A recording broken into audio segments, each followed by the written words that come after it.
ঠিকানা দিবে যে ব্যক্তি মুহাম্মদকে ধরতে পারবে তাকে 100 দেওয়া হবে। সূরা কাফির সে তবে যখন জানতে পারবো ওই সাগর পথে মদিনার দিকে একটি কাফেলা যাইতেছে, সে কাফের পিছনে দৌড়াইতেছে দৌড়াইতেছে। যখন কাছাকাছি গেল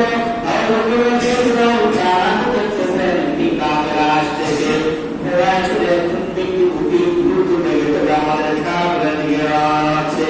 যখন সে আব্দুল্লাহকে ঘোড়া যখন রাসূল সাল্লাল্লাহু আলাইহি ওয়াসাল্লামের কাফেলার কাছাকাছি পৌঁছে গেল, তারপর ঘোড়া পিছিয়ে পড়ে গেল, ঘোড়া এসে পিছিয়ে পড়ে গেল, আবার ঘোড়া পড়ল। কিছু দূর যাওয়ার পর যখন রাসূল সাল্লাল্লাহু আলাইহি ওয়াসাল্লামের কাফেলার কাছে রওনা হলো, কাছাকাছি চলে গেল, তখন তবে সুরাকা ইবনে ঘোড়া সামনে দুইটা ঘোড়া জমিনের মধ্যে এমন ভাবে উঠে গেছে আর উঠার কোনো ক্ষমতা নাই। তখন সুরাকা ইবনে রাসূলুল্লাহ সাল্লাল্লাহু আলাইহি ওয়াসাল্লামের দিকে ইশারা করে বলতেছেন, শুনে ইয়া রাসূলুল্লাহ, আপনি আমাকে একটু সাহায্য করেন। আবু বকর রাদিয়াল্লাহু তাআলা যখন পিছনে পিছনে তাকায় তখন শুধু ভয় করতেছে, মনে হয় তারা তাদেরকে করে বলবে। আল্লাহ রাসূল সাল্লাল্লাহু আলাইহি ওয়াসাল্লাম আবু বকর রাদিয়াল্লাহু তাআলা সান্ত্বনা দিয়ে বলতেছেন, লা তাহজান ইন্নাল্লাহা মা'ানা, আপনি ভয় করেন না, আপনি ভয় করেন না, আল্লাহ আমাদের সাথে আছেন। আল্লাহ রাসূল সাল্লাল্লাহু আলাইহি ওয়াসাল্লাম আব্দুল্লাহ ইবনে উলাইকে বললেন, তুমি ঘোড়া থামাও। ওই লোকটা বিরুদ্ধ করছে, তাকে সাহায্য করার জন্য আমরা দেই। আল্লাহ রাসূল সাল্লাল্লাহু আলাইহি ওয়াসাল্লাম ঘোড়া থেকে নেমে গেলেন, যাওয়ার পর ওই লোকটার কাছে গেলেন, যাওয়ার পর তার ঘোড়ার পা টান দিয়ে জোরে উঠাইলেন। উঠার পর দেখতেছে যে ভক্তকে কান দাউলে ধোঁয়া বের হচ্ছে।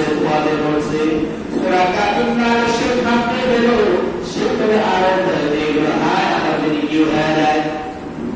সুরাকা ইবনে তার সাথে যে সমস্ত আসবাব পত্র সে নিয়ে আসলেন, খাবার দাবার ইত্যাদি সব কিছু রাসূল সাল্লাল্লাহু আলাইহি ওয়াসাল্লামের কাছে পেশ করল।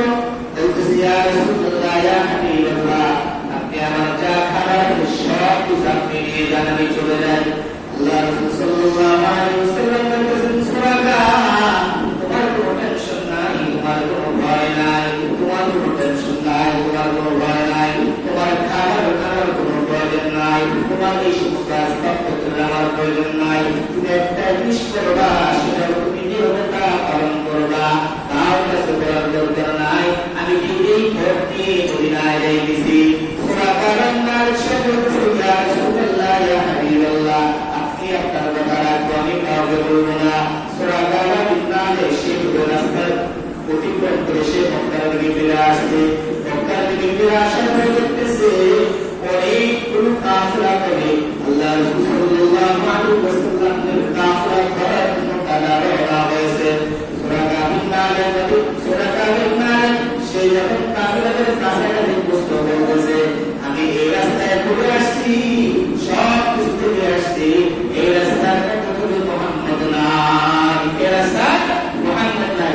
ওই যে আল্লাহ রাসূল বলেছেন, লা তাহজান ইন্নাল্লাহা মা'ানা, আপনি কোনো টেনশন করিয়েন না, আল্লাহ তার সাথে আছেন।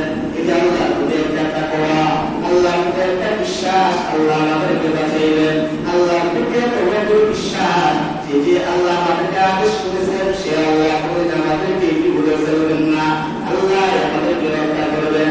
এই কারণে আল্লাহ রাসূল সাল্লাল্লাহু আলাইহি ওয়াসাল্লাম বারবার রাদিয়াল্লাহু তাআলা বলতেন, লা তাহজান ইন্নাল্লাহা মা'ানা, আপনি টেনশন করিয়েন না, আপনি চিন্তিত হবেন না, আল্লাহ